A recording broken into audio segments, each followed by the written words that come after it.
Alright, yan mga random. Ito yung ipapasilip ko sa inyo. Ito yung tinatawag na color changing pan.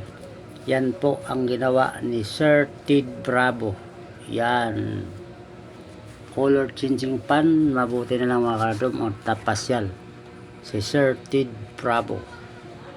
Siya lang yung magaling nitong gumawa nito. Sa aming lahat dyan sa shop. At ito naman yung Midnight Dove Vanish.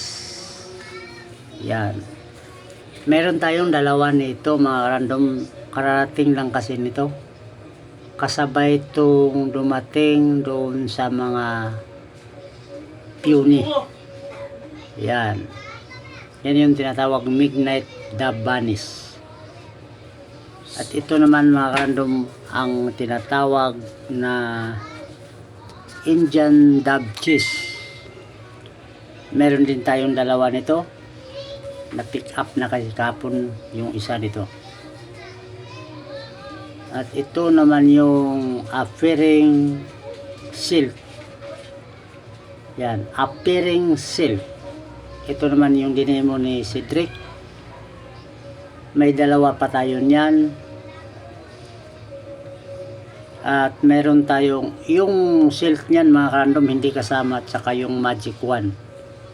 Yung tube na yan, yan lang po yung Appearing Silk. Yan, Appearing Silk. Yan lang yung ibibenta dyan.